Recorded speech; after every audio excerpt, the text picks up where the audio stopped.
aplauso para el Señor. Qué lindo, ¿no? ¿Pueden tomar su lugar un momento?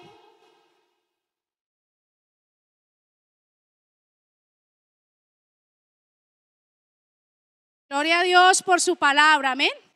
Si usted escucha el mensaje de esa canción, habla acerca de lo que la Biblia hace en nuestra vida, amén. Nos enseña a vivir, a amar, a caminar, a orar, a respetar, a cantar, porque nos enseña a cantar, a ser gozosos y nos enseña a caminar nuestro diario vivir, amén. Y eso es hermoso, nunca se le olvide eso, iglesia. Bueno, y hoy vamos a hablar acerca de un libro maravilloso que es la Biblia, la palabra de Dios. Y tengo como título: la Biblia es extraordinaria. ¿Puede decirle al que está al lado? La Biblia es extraordinaria. Y como somos como niños, vamos a poner mucha atención. ¿Listo? Vamos a usar, los niños nos van a ayudar hoy con la enseñanza. Vamos a hacer participativa la enseñanza. Pero quiero contarle primero algo a los padres. Y antes de contarle algo, quiero que oremos al Señor. ¿Listo? Vamos a darle gracias a Dios y que sea el Señor quien nos hable en esta mañana a través de su preciosa palabra, poderosa palabra. Padre bueno, te damos gracias, Señor. Gracias, amado Padre, por lo que tú haces en nuestra vida, porque nos amas, Señor. Tú viniste a esta tierra, Señor, y entregaste tu vida por amor a mí, Señor. La diste sin escatimar, Padre, en nada, Dios. Te despojaste de tu reino, Padre, para venir a esta tierra, Señor, y entregar tu vida en una cruz. Padre, y tu palabra dice que cuando partiste al cielo, Señor, no nos dejaste solos, nos dejaste al Espíritu Santo y nos dejaste tu poderosa y preciosa palabra para que ella nos guiara, nos alumbrara el camino y fuese, Señor, ese manual de vida, Padre, para nuestro corazón. Padre, gracias en esta mañana, Señor, y te pedimos, habla a nuestros corazones. ¿Por qué no levanta su manito derecha y le dice: Señor, habla a mi corazón? Habla a mi corazón, Espíritu Santo. Háblame en esta mañana, papá, que tu palabra, Señor, sea como esa espada, como el agua, como el pan, como la lámpara, Señor, como la semilla que cae en buena tierra, Padre, y produce fruto. Gracias en esta mañana, Jesús. Amén. Bueno, quiero contarle algo importante, iglesia, y es que el ministerio Roca Kids, levante la mano los maestros ahí. Todo el ministerio Roca Kids ha sido parte de este hermoso momento de los niños. Hoy el servicio es dirigido por niños. Y ellos han estado en este trimestre que ha pasado enseñando a los niños lo que es la Biblia. ¿Qué es la Biblia? ¿Por qué es tan importante la Biblia para nosotros como hijos de Dios? Les han inculcado a los niños, les han enseñado por qué es tan importante aprender la Biblia, leer la Biblia, tener la Biblia y caminar según la Biblia. Y es hermoso cuando usted trae los domingos los niños a la escuelita dominical, porque esto es lo que sucede allí. Allí no solamente entretenemos niños, no solamente nos preocupamos porque no lloren, o solamente les ponemos películas para entretenerlos, no, allí aprenden ellos de la palabra de Dios. ¿Cuánto lo creemos y lo hemos visto? Entonces, es importante que la labor que los maestros hacen con nuestros hijos. Pero también hay un objetivo que tenemos que alcanzar y es el trabajo de ustedes como padres de familia. Levante la mano los que somos padres en esta mañana. Muy bien, usted y yo tenemos una tarea grande con nuestros hijos para que nos ayuden a cumplir el objetivo que es el ministerio de niños. ¿Cuál es ese? Número 1, que los niños tengan su propia Biblia. Usted como papá tiene que encargarse de que su hijo tenga su propia Biblia. Le compramos el propio computador, el propio celular, la propia tablet, tiene el propio cuarto, pero a veces no tiene su propia Biblia. Trae la de la abuelita, trae la del tío, la del hermano, la suya, pero el niño debe tener su Biblia. Levante la mano los papitos de los niños que tienen su propia Biblia, levante la mano. ¿Sí ve que son muy poquitos? Necesitamos que los papitos le compren una Biblia propia a sus hijos. ¿Cuánto lo van a hacer? Levante la mano. ¿Cuánto le van a comprar la Biblia personal a sus hijos? Levante la mano. Ahí quedaron en la foto. ¿Listo? Bueno, ¿qué otra cosa necesitamos de los padres? Que le leamos la Biblia a los niños. Usted y yo como padres tenemos una responsabilidad y es leerle la palabra de Dios a nuestros hijos.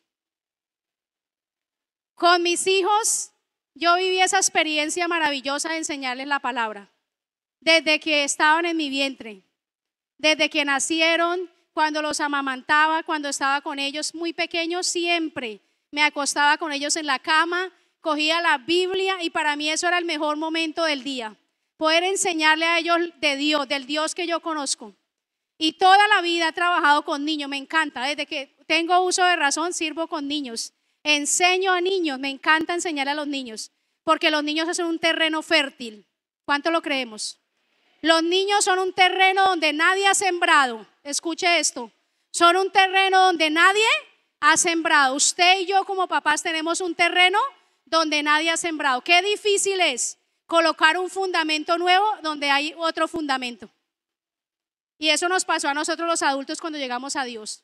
Cuán difícil nos ha costado quitar esos fundamentos erróneos que el mundo y las tradiciones nos sembraron y permitirle a Jesús que ponga su fundamento firme.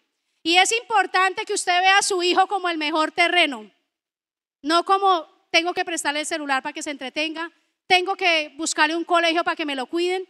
Si usted tiene la oportunidad de tenerlo en casa, siembre la palabra de Dios, amén. Es importante. ¿Cuánto lo creemos que es importante? Otra cosa importante, memorizar, que los niños memoricen la palabra, que los niños memoricen versículos. Yo hacía unas laminitas así redonditas en el computador, hacía fichitas. A ellos les gustaba Mario Bros y todos los dibujitos que a ellos les gustaba, yo les hacía fichitas y les colocaba versículos y los metía en un arito metálico. Todas las fichitas las metía ahí y todos los días les enseñaba un versículo de la Biblia. Todos los días, si ustedes sientan con mis hijos, saben mucha Biblia, historias, personajes, versículos, doctrina, porque ellos fueron fundamentados desde el vientre de la madre. Y es importante, iglesia, que nosotros le enseñemos a los niños a memorizar. Diga conmigo memorizar. Memorizar es importante, que los niños memoricen la palabra de Dios, amén. Otra cosa importante, que seamos constantes en la enseñanza y la repetición de la palabra de Dios. Mire, a veces para los niños uno se vuelve como cansón. ¿A cuántos papás dicen, ay, otra vez mi mamá con la Biblia? A mí, mis hijos ya están en 15 años y 12 años, aunque no lo parezca. 15 años y 12 años y mis hijos le digo, hijos, hacer el devocional. Ay, no, mamá, yo leo solo la Biblia. Pero a veces me toca forzarlo. Digo, no, señor, venga para acá, vamos a sentarnos a hacer el devocional. Porque es importante que nosotros le enseñemos y le repitamos la palabra de Dios a los niños. Amén. Amén. ¿Qué pasa si usted hace todo eso como padre? Su hijo formará carácter en Dios. Su hijo formará una personalidad y una identidad clara y definida conforme a la palabra de Dios. Eso es importante y a veces lo pasamos por alto. Amén. Todo lo que usted y yo formemos desde pequeños será el fundamento sobre los que ellos edifiquen toda la vida. Todo eso lo recordarán durante toda su vida. Por eso es importante enseñarlo desde la niñez. Por eso el Señor fue tan enfático de decirnos a nosotros que le enseñemos la Biblia a los niños desde pequeños. Amén. Bueno, es importante. Entonces, hoy hablaremos de la Biblia, de la palabra de Dios. Es importante la palabra de Dios. ¿Para cuántos es importante? Bueno, la Biblia es tan importante, iglesia, que más de 100 millones de copias, más de 100 millones de impresiones se hacen de la Biblia a nivel mundial en el año. Más de 100 millones de Biblias se producen en el año y más de 6.000 millones de Biblias se comercializan en el año. La Biblia es considerado el libro más vendido en el mundo y más leído en el mundo. ¿Le parece bonito? A mí me parece hermoso. Cuando yo leí eso dije, Señor, wow, no hay libro que supere a la Biblia. No hay libro más vendido y más leído que la palabra de Dios en el mundo. No hay ningún libro de ningún ser humano que sea tan vendido y leído en el mundo como es la Escritura. Y usted y yo la tenemos. Usted y yo tenemos el privilegio de tener la palabra de Dios. Amén. Es un privilegio para nosotros. ¿Qué es la Biblia? La Biblia es la palabra de Dios. La palabra infalible de Dios. Es la misma voz de Dios. Génesis capítulo 1, versículo 1 y 2 dice que todo fue hecho por la palabra. Todo fue hecho por lo que salió de la boca de Dios. Qué lindo, ¿no? Y esa palabra poderosa la tenemos nosotros. Y muchas veces no le prestamos tanta importancia como debería tener. Pero la palabra de Dios es la misma voz de Dios. Todo lo que está escrito en ella es lo que Dios habla a nuestra vida. Es lo que actúa y ha actuado por generaciones. La Biblia no es un libro anticuado ni pasado de moda. La Biblia es el libro más vigente de toda la historia. Es un libro, usted lee libros de escritores. Yo leí en la primaria Don Quijote de la Mancha, El coronel no tiene quien le escriba, Carta a García, Siervo sin tierra. Y esos libros ya se mandaron a recoger. Ya ahorita en los colegios no leen nada de eso. Uno casi no ve ahorita que lean libros. Pasaron a la historia. Pero la palabra de Dios sigue vigente, iglesia. Sigue vigente. Desde Noé, Abraham, Isaac, Jacob, Daniel, los reyes, David, Salomón, los profetas menores, hasta Malaquías, desde Mateo, Marcos, todas las edades han pasado, generaciones han pasado y la Biblia sigue estando vigente. La Biblia sigue estando presente, amén. Y es hermoso, es hermosa la palabra del Señor, es la palabra de Dios. Y en 2 de Timoteo capítulo 3, 16 dice la palabra de Dios, toda la escritura es inspirada por Dios. Toda, desde Génesis hasta Apocalipsis, todo fue inspirado por el Señor.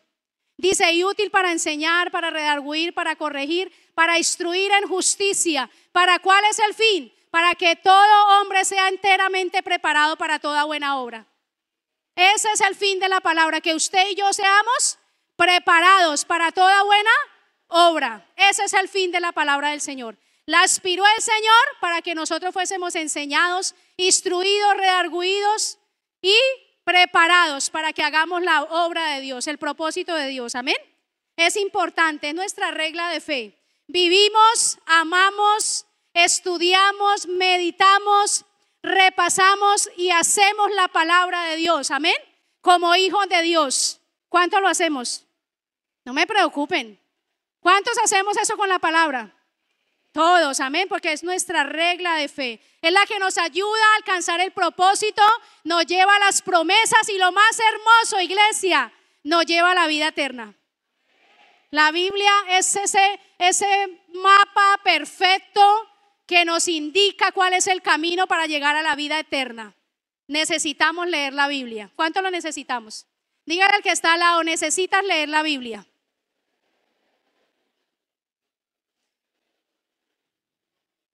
Y es hermosa la palabra del Señor. Jesús habló mucho de la palabra de Dios, mucho de las escrituras del Antiguo Testamento, mencionó versículos, pero Jesús hizo algo impresionante con la palabra de Dios, que me encanta muchísimo.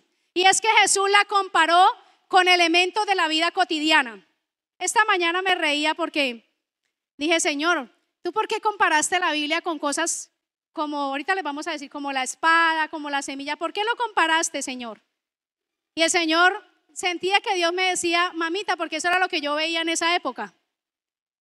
Y por un momento me puse a pensar, Señor, y si tú hubieses vivido en esta época, ¿con qué hubieses comparado las escrituras? Y posiblemente uno diría con el internet, porque todo está ahí, ¿cierto? Toda la información que necesito está en el internet. ¿Con qué la hubiese comparado el Señor en este tiempo? Yo me preguntaba y pensaba por un momento que uno iría en el celular, con la tablet, con el internet. Pero el Señor, en la época que vivió nuestro Señor Jesucristo precioso, comparó la palabra con unos elementos muy lindos y que han sido pieza clave para entender lo que es el propósito de las Escrituras. Y quiero que usted preste mucha atención a los elementos que vamos a mirar. ¿Con qué Dios, el Señor Jesús, comparó a la Biblia? El primero es que el Señor Jesús comparó a la Biblia como el pan. El Señor comparó a la Biblia como el pan. Y aquí tenemos nuestra bella auxiliar. Como el pan. ¿Cuántos queremos pan? ¿Cuántos quieren un bocadito de pan de este? No les voy a dar, tranquilos, no me alcanza para todos. El Señor comparó las Escrituras como el pan. En ese tiempo el pan se consumía demasiado. Era lo que salía del trigo, ¿sí? Del trigo. El pan era un producto muy común en el tiempo de Jesús. El pan había en toda parte, había pan y pez. ¿Recuerdan? Pan y peces. Y la palabra del Señor es comparada, Jesús la compara como el pan. Y yo le decía, ¿por qué, Señor, el pan? Porque el pan es algo que está en todas las casas. Levante la mano, ¿quién tiene pan en la casa? ¿Quién compra pan? Pan integral, como sea, pan. Pan de sagú, pan de almendra. Levante la mano, ¿quién compra pan? El pan está en todas las casas. El pan es el sustento básico. A ver, de los desayunos, ¿cuántos comen pancito con chocolate? Ay, no les hice dar hambre. ¿Cuántos comen pancito remojado en el chocolate? O remojado en el tinto. ¿Cuántos comen pancito con huevos pericos? Y lo abre uno por la mitad y le mete el huevito perico y por la mitad y queda como un sándwich. Y el pan es algo muy común en todas las casas. El Señor lo comparó porque es el sustento básico de casi todas las personas. Todos casi consumimos pan. Y le han llamado el bastón de la vida. Porque no es que el pan sea malo.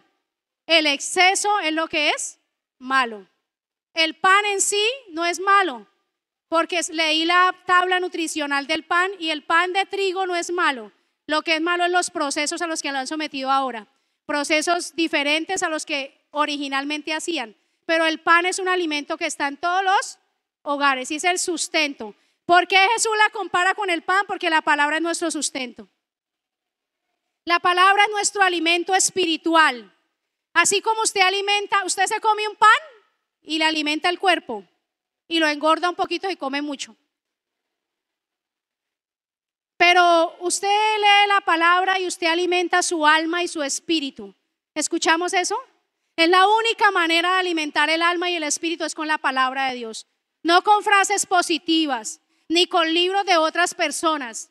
Es con el libro más hermoso y extraordinario que es la palabra de Dios, que tiene el poder de alimentar el alma.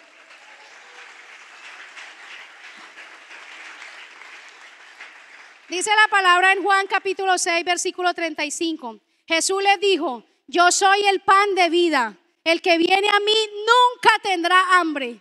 Y está hablando del hambre espiritual. Está hablando de la necesidad del alma del ser humano. ¿Sabe que todo ser humano tiene un vacío en su corazón? Que no lo llena el dinero, que no lo llena la fama, que no lo llena una persona, que no lo llenan los hijos, sino solamente hay un vacío que hay en el corazón, en el alma del ser humano, que solo ha sido dejado para que sea lleno por el Señor.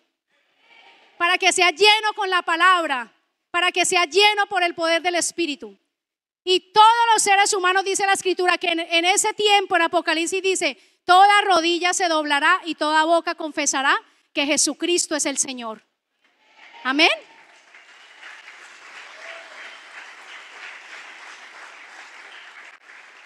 O sea que si usted quiere tener un alma fuerte, un espíritu fuerte, lleno de gozo, de paz, de alegría, de la bendición de Dios, necesitamos nutrir el alma y el espíritu diga conmigo, con la palabra de Dios.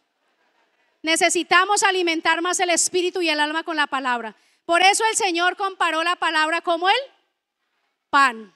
La necesitamos. Amén. Si usted tiene una hambre tremenda, usted quiere un pan de estos, ¿cierto? ¿Usted se come todo este pan? Le aseguro que sí. Por ahí un hermano me trajo una mogolla más deliciosa de Bogotá. ¿Dónde está el hermano que me hizo caer en la tentación? No, mentiras. Me trajo una mogolla tan deliciosa de Bogotá y era como integral. Y yo casi me comí toda esa mogolla. Yo dije, Señor, el lunes me toca ir al CrossFit a ser fuerte porque me comí toda esa mogolla. Casi no le dejo a mi esposo. Allá en la oficina me metí, había leche y me la tomé con leche. Y eso, remoje mogolla en leche. Y coma. Y después remoje las pesas porque me toca ir a bajar esos kilitos que me comí. Pero bueno, es importante la palabra como alimento espiritual. Amén. Levante su manito ahí y diga, Señor, necesito alimentarme con la palabra. Mi espíritu la anhela, mi alma tiene sed de ella. Gracias, Señor. Eso es importante, amén. Bueno, segunda cosa con la que Jesús comparó la palabra del Señor. Por favor, alguien que me colabore con el pancito, no se me lo van a comer, por favor. Es para remojar con leche. Segunda cosa con la que Jesús comparó la palabra, como fuego. ¿Cómo? Fuego. Diga conmigo fuego. Póngala ahí, mi amor. Necesito el encendedor. La palabra de Dios es como fuego. Gracias. El Señor comparó la palabra como fuego.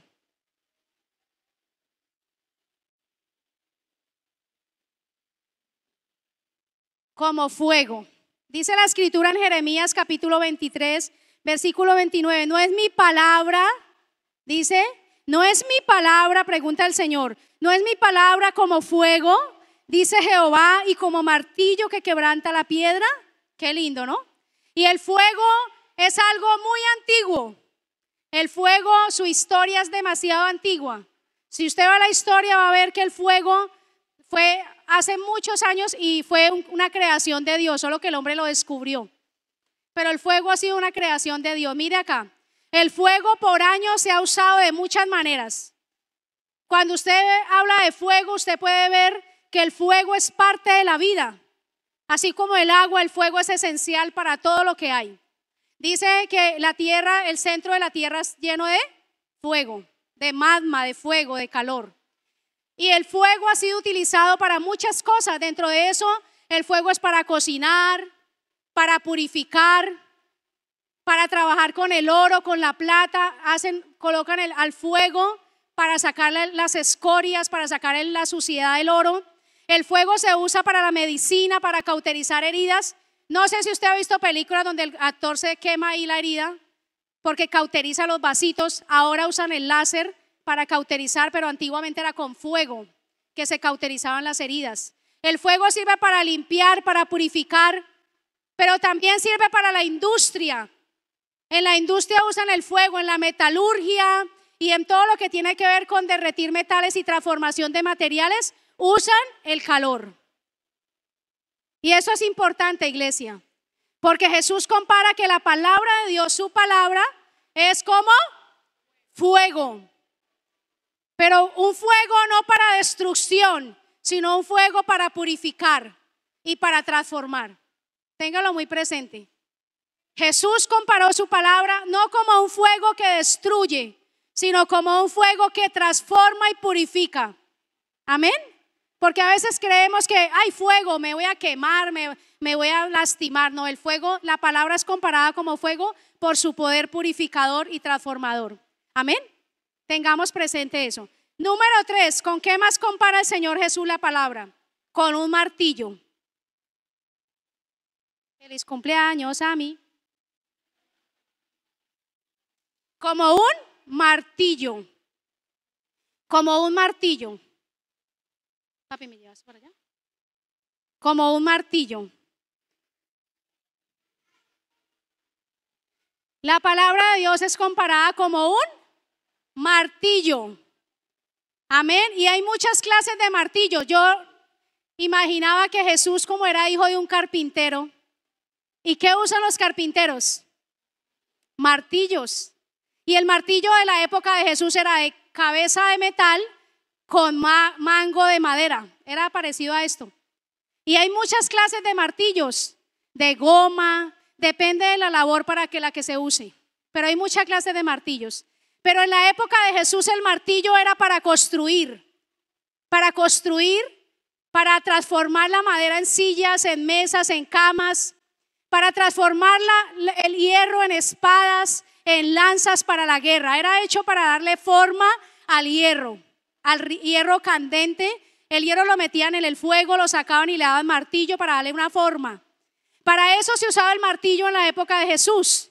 Y por eso Jesús, cuando ve a su papá José tal vez allá, o a José o a alguien trabajando la carpintería, vio ese martillo, cómo tomaba esa pieza que no tenía forma y al martillo y a martillo y a martillo le daban una forma.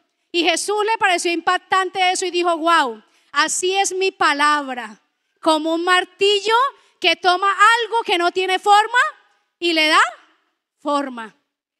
Y le da una forma para usarla, para que esa cosa, eso que no tenía forma, sea efectivo para una tarea. Y así es la palabra de Dios. Esa palabra que usted tiene en la mano ahí, tómela otra vez.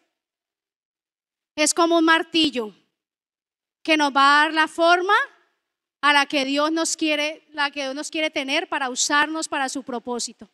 Esa palabra nos va a dar la forma para que nosotros seamos aptos para ser usados por el Señor. Por eso la necesitamos leer, amar, memorizar y obedecer. Amén. Amén. ¿Entendimos eso? Bueno, siguiente cosa con la que Dios compara la palabra de Dios. Y es con una lámpara.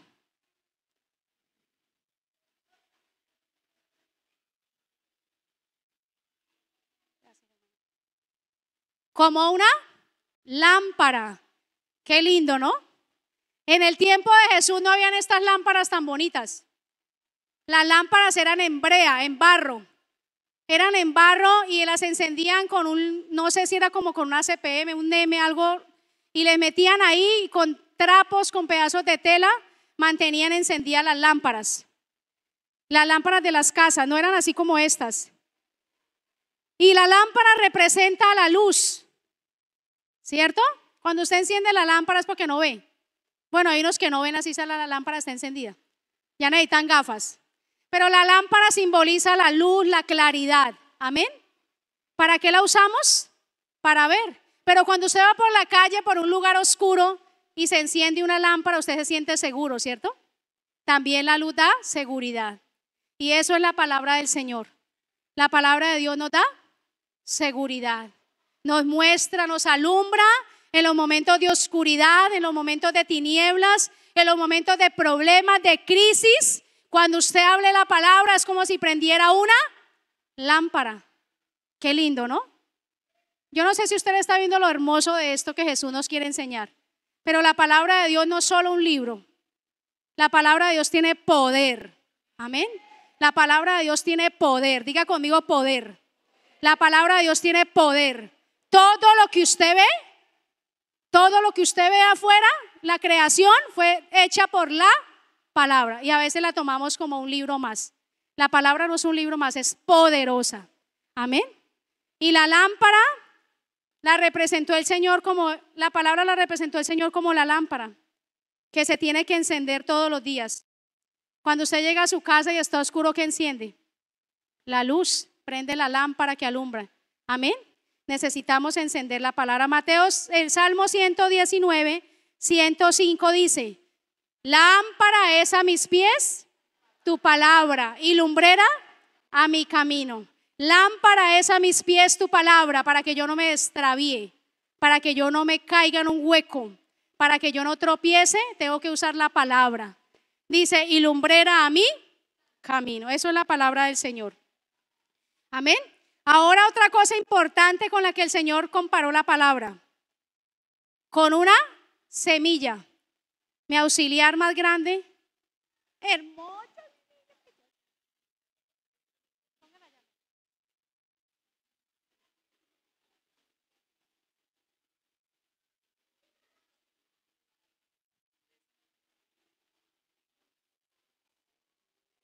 Jesús comparó la palabra de Dios, su palabra, como una semilla. Como una semilla. ¿Recuerdan la parábola del sembrador? La palabra dice, y el sembrador salió a sembrar en el campo. Dice, salió a sembrar, ¿qué sembrar? Semillas. Y posiblemente Jesús iba pasando y vio esta escena, el sembrador que estaba lanzando las semillas. Y dice la palabra, el sembrador es Jesús y la semilla es la palabra de Dios. Y la semilla encierra un poder y un potencial grande. Esta semilla tiene un gran potencial. ¿Cuánto lo creen? Esta semilla, usted la ve, es una semilla de aguacate. Una cuña, me encanta el aguacate, por eso la traje. Pero la semilla tiene un potencial en sí. Esta semilla tiene un potencial si cae en una buena tierra. Dígalo conmigo, la semilla tiene un gran potencial si cae en una buena tierra. Mire que la palabra dice, una cayó en pedregales y brotó pronto, pero como no tenía tierra, se secó.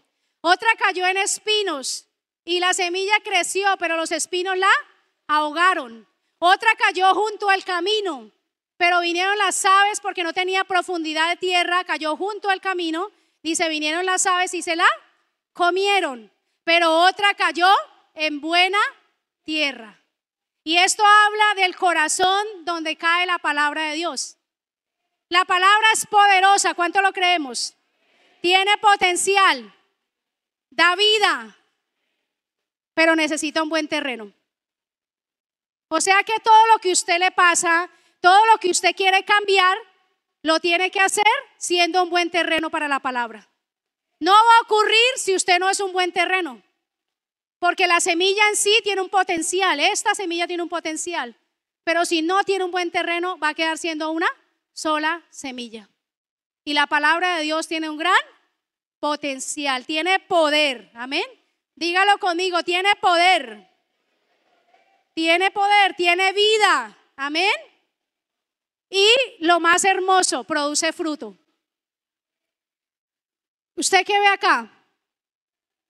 Yo veo un cultivo de aguacates. Yo no veo una semilla, yo veo un gran cultivo de aguacates. Porque si yo la siembro, ella me produce una mata de aguacate. Pero esa mata me produce muchos aguacates. Y de ahí tengo muchas semillas. Quiere decir que la palabra produce fruto. Diga conmigo, produce fruto. Cuando hay una buena tierra. Amén. Bueno, la última cosa con la que el Señor compara la palabra, la última cosa, no, la antepenúltima, y es con el agua. Hoy me siento tan bendecida por mis auxiliares, estos niños tan hermosos.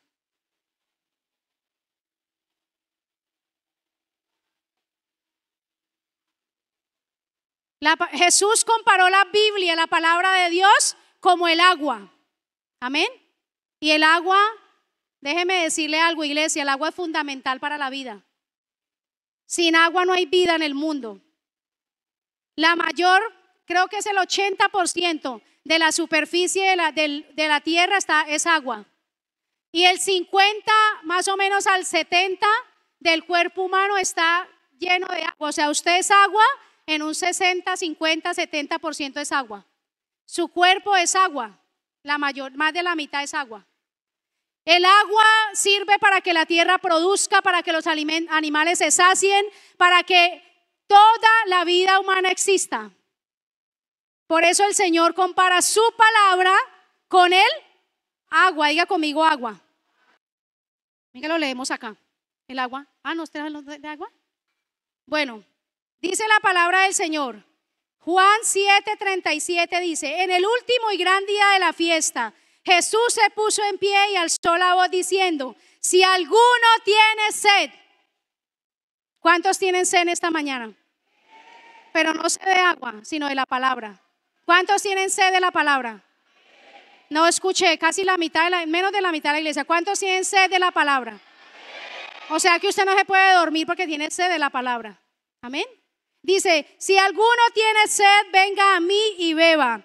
El que cree en mí, o sea en Cristo, como dice la escritura, de su interior correrán ríos de agua viva. Río de agua viva. Quiere decir que el que está en Cristo no tiene sed. ¿Por qué? Porque hay un río en su interior. Pero el que no tiene a Cristo siempre tendrá sed. Siempre buscará aguas extrañas, aguas contaminadas en el mundo que sacien, entre comillas, una sed, pero volverán a tener sed. Porque la única agua de la que Jesús dijo que no tendríamos sed jamás es beber de Cristo, es creer en Cristo, es tener a Cristo, porque Él es el agua de vida eterna. Amén. Él es el agua, y cuando usted está en Cristo, usted no anda buscando otras cosas con que saciar su sed. Usted tiene sed, tiene necesidad de algo, usted va al Señor, porque de su interior hay un río que brota para vida eterna. Amén. Hay un río en el interior de todo hijo de Dios. Una persona puede sobrevivir 7 días, hasta 7 días sin agua. ¿Sí? Usted deje de tomar agua por 7 días y ya está deshidratado. Nosotros necesitamos beber de la palabra todos los días. Yo veo mucha gente deshidratada, sin palabra. Necesitamos la palabra. Una persona puede vivir 2 meses sin comer sólido. Escuche, 2 meses sin comer alimento sólido, pero no puede vivir 2 meses sin tomar agua. Porque el agua es fundamental, somos agua.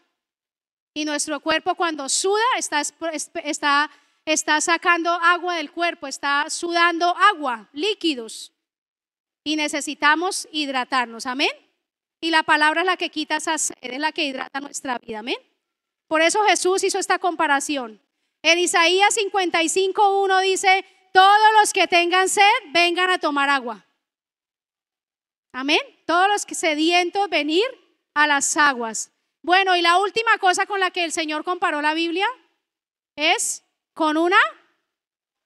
Ay, espere que tengo sed, hermano. Espere.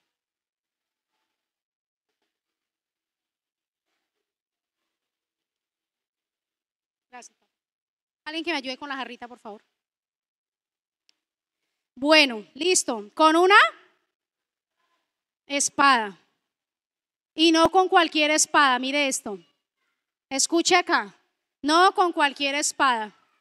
En la época de Jesús las guerras eran con espadas, con lanzas, con jabalinas y con todas las armas de guerra rústicas. Y había muchas espadas. Jesús veía muchas espadas porque recuerde que en el tiempo de Jesús el imperio romano era el que tenía subyugado al pueblo de Israel. Los israelitas le pagaban tributo a Roma. Y los soldados romanos tenían ¿qué? Espadas. Y va Jesús caminando y de repente ve a un soldado con una espada, pero no con cualquier espada, con una espada de 2 filos. Y eso tiene algo muy hermoso. La espada de 2 filos es la que tiene más poder que una que tiene un solo filo. Usted ve los cuchillos de la casa tienen un solo filo, ¿cierto? Pero cuando tienen por ambos lados filo, dice la palabra que ella penetra más profundamente. La palabra es como una espada porque ella tiene el poder de penetrar tan profundo donde nadie puede penetrar. Es en el alma y en el espíritu del ser humano.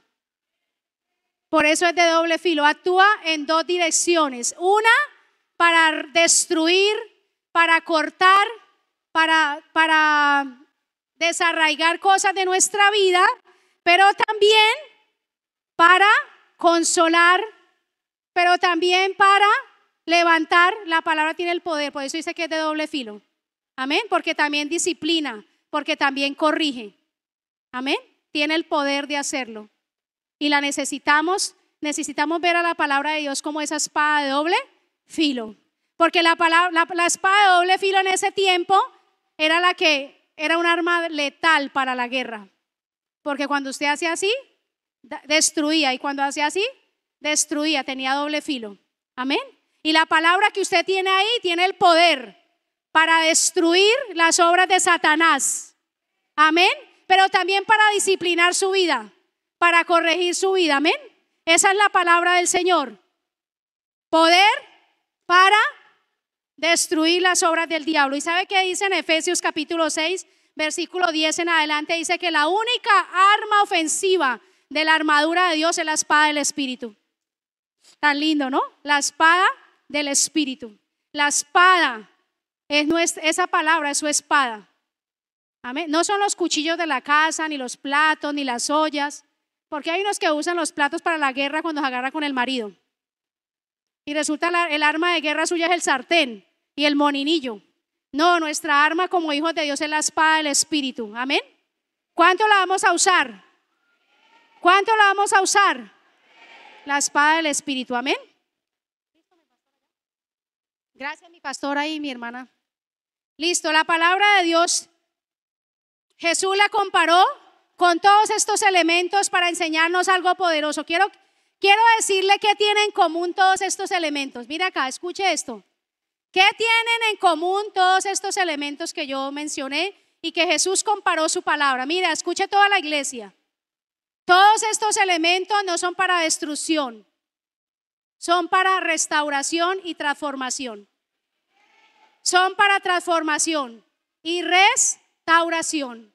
Si usted usa el agua es una bendición. El fuego es una bendición. La lámpara es una bendición. La disciplina es una bendición, que es la espada del Espíritu.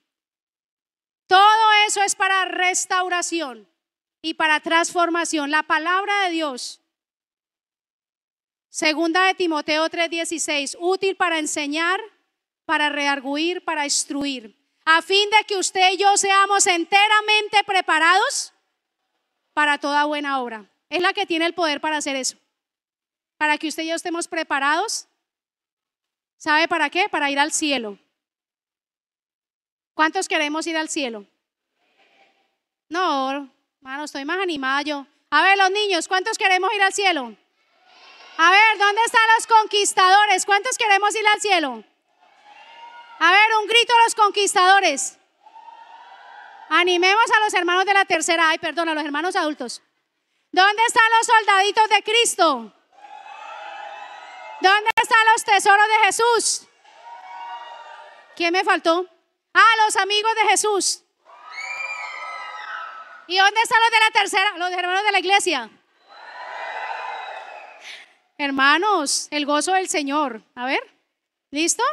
Bueno, la palabra de Dios, todos estos elementos, me impresiona cómo es tan lindo el Señor. Cómo pasar de un pan a una espada. Wow, esto es impresionante.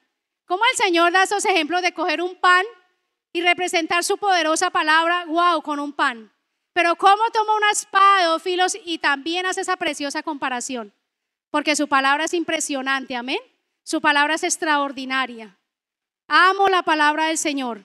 Amo, yo cojo la Biblia, la leo, la estudio y después le doy un beso. La abrazo y le digo, Señor, gracias porque me dejaste el mejor regalo que un padre le puede dejar a un hijo. El camino para un día encontrarme contigo nuevamente. Y es hermoso, amén. Quiero que en este punto que ya estoy terminando con esto, usted como padre tenga los 5 sentidos, porque esto es para los papitos. Levante la mano los papitos que están en esta mañana. Usted no se puede desconcentrar en esto porque esto es importante para usted como padre. ¿Sabe que un día Dios nos va a pedir cuentas a nosotros como padres por los hijos que nos dio? Dios nos dio una herencia. Dios nos dio una herencia. ¿Cuál es esa herencia? Los hijos. Digan conmigo, los. A ver, no miren para allá, miren para acá. Todos miraron para allá. Todos miraron para allá, se desconcentraron. Dios nos dio una herencia. ¿Cuál es la herencia? Sus hijos son la herencia de Dios, no son suyos. Diga conmigo, no son míos, son de Dios. Y un día el Señor me pedirá cuentas por ellos. Dios no va a pedir cuentas por los hijos que nos dio. ¿Escuchamos? Dios nos va a pedir cuentas por nuestros hijos. Y quiero que vayan todos los papás conmigo a Proverbios capítulo 22, versículo 6. Vaya conmigo a Proverbios 22, capítulo 6, versículo 6. Todos los papitos, toda la iglesia, todos. Los que van a ser padres también. Tomen la palabra, toda la iglesia. Los jóvenes, todos. Los niños también. Proverbios capítulo 22, versículo 6. Léalo conmigo, iglesia. Yo lo voy a leer en la Biblia de las Américas, pero dice lo mismo. Enseña al niño el camino en que debe andar, y aun cuando sea viejo no se apartará de él. En la versión Reina Valera dice, instruye, a ver, repita conmigo, instruye al niño en su camino, y aun cuando fuere viejo no se apartará de él. Puede tomar su silla, por favor. No su cama, su silla. Dice la palabra del Señor que hay que instruir. Mire que es importante, amados hermanos y padres que están acá, la formación temprana de nuestros hijos. La formación temprana o la estimulación que llaman ahora temprana, todo lo que usted le enseña al niño en sus primeros meses y años de vida es fundamental para toda su vida. ¿Sí? ¿Escuchamos eso? Eso no solamente lo dice la palabra, lo dice la ciencia, que hay que instruir al niño. Diga conmigo, al niño. Porque todos están mirando para allá, es que no sé, todos están mirando para allá. Por favor, miremos para acá. ¿Listo? Instruyamos al niño. Dice la palabra al niño, y aun cuando este niño fuera un viejo, un adulto, no se extraviará. Y esa es una tarea de los padres. Levante los papitos la mano, diga, es mi tarea. Instruir a mis hijos en el camino de Dios, para que cuando ellos sean grandes, no se extravíen de Él. Y es importante esto. Mire la palabra. Yo le voy a dar unos ejemplos cortos porque termino con esto. De muchos padres que fueron tan exitosos en la Biblia, tan mencionados como ejemplos de hombres que fueron héroes en la palabra, que fueron héroes en la fe y héroes en conquistar naciones y conquistar reinos en las batallas. Fueron profetas de Dios poderosos. Dice la palabra de uno de ellos que no dejó caer a tierra ninguna de sus palabras. Todo lo que este profeta decía, Dios lo hacía, Dios lo cumplía.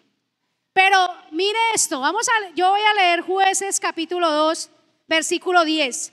Jueces capítulo 2, versículo 10, dice la palabra: y toda aquella generación también fue reunida a sus padres, y se levantó después de ellos otra generación que no conoció a Jehová. Mire esto tan impresionante. No conoció a Jehová, ni la obra que él había hecho por Israel. Y aquí estamos hablando de la generación de Josué y de los ancianos de Israel del tiempo de Josué. Josué, dice la palabra, fue el sucesor de Moisés. Josué fue la mano derecha de Moisés mientras éste vivió. Aprendió, fue su alumno. Y después dice la palabra que Dios le dice: levántate, cuando él está llorando por Moisés. Moisés muere, Josué se tira al piso y dura en duelo, y Dios le dice: ya no llores más, levántate y toma este pueblo y llévalo a la tierra prometida. Y Josué se convirtió en un hombre guerrero valiente, que fue un hombre que Dios respaldó en las guerras, conquistaron Canaán. Pero la palabra dice que con Josué habían unos ancianos en Israel que eran los que tenían la Torá, las leyes de Dios, los que tenían el conocimiento de las maravillas de Dios, de todo lo que Dios había hecho para sacarlos de la esclavitud. Josué y los ancianos lo sabían. Pero dice la palabra en este versículo 10 que ellos murieron, murió Josué y murió todos los ancianos de Israel. Pero esa generación que se levantó después de ellos no conocieron a Dios ni las obras que el Señor había hecho por Israel.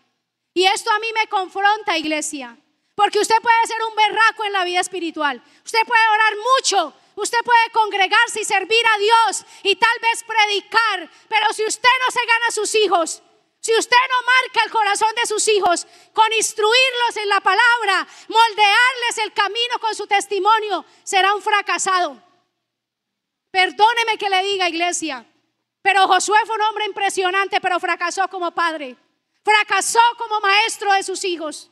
Nunca les enseñó, no tomó el tiempo para instruirlos en la palabra, en lo que Dios había hecho, en contarle las victorias que Dios le había dado, en contarle quién era Dios, qué había hecho Dios en su vida. Porque a veces tenemos tantas experiencias, oramos y Dios nos responde, pero nunca les contamos a nuestros hijos quién lo hizo.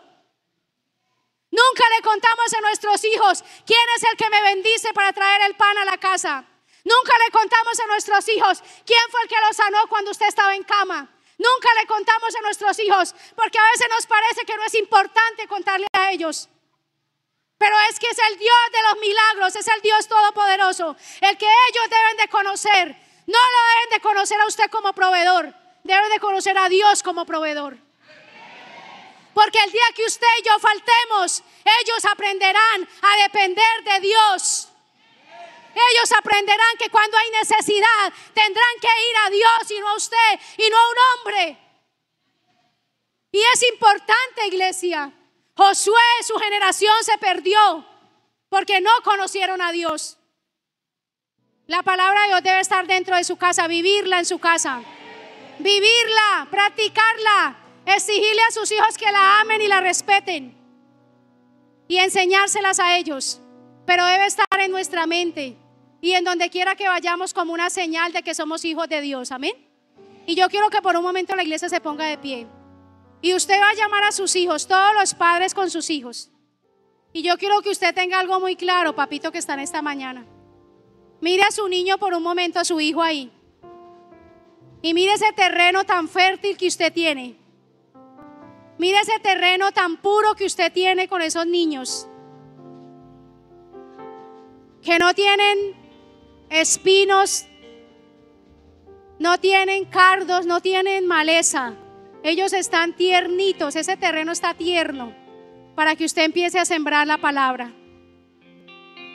Y yo quiero que usted por un momento como padre, a ver, escúcheme, toda la iglesia, como padre usted le pida perdón a sus hijos.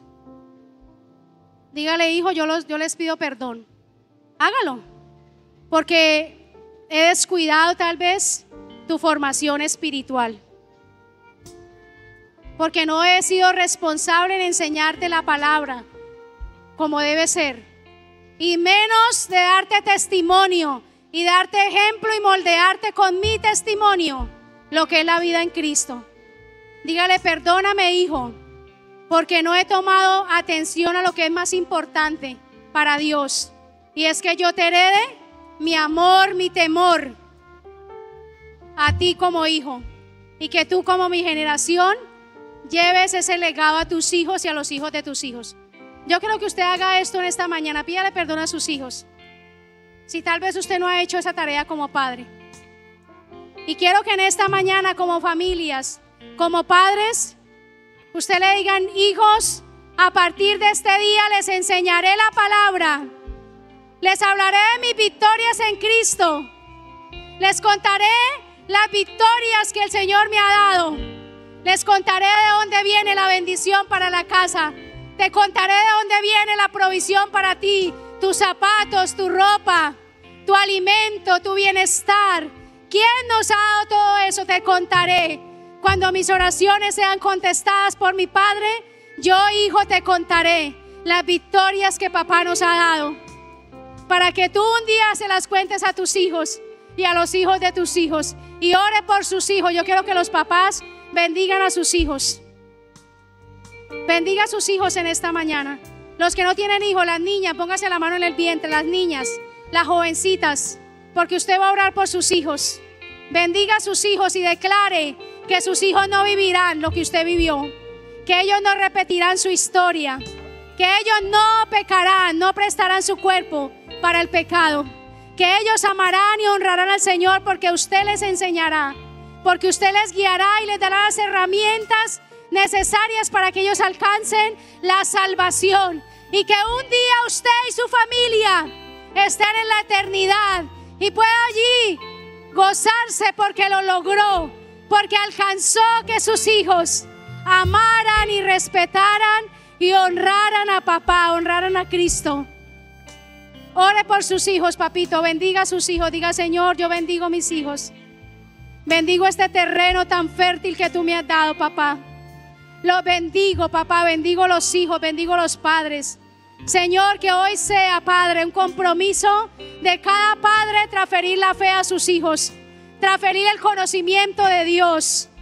¿Quién es Dios? ¿Qué ha hecho el Señor? ¿Y qué es para nuestra vida, nuestra esperanza, nuestro Señor Salvador, nuestro Rey, nuestro todo, el amor de nuestra vida? Y que así como padres amamos a Dios, nuestros hijos también lo amen, nuestros hijos también lo honren, lo respeten en toda su vida, y le transfieran esa fe a sus hijos por generaciones. Dice la palabra del Señor: hasta 1000 generaciones. Diga: mi casa, mis hijos y yo le serviremos al Señor. Dígalo en esta mañana: hijos, nosotros y su mamá le serviremos al Señor. Sus hijos y los hijos de sus hijos le servirán al Señor. Haga esta declaración conmigo: sus hijos y los hijos de sus hijos le servirán a Dios, amarán al Señor, amarán su palabra, amarán su verdad. Y nos vemos en la eternidad. Nos vemos en la eternidad.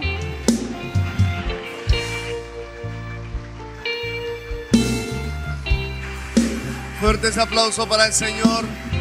Él es digno de recibir la gloria. Gracias, Señor.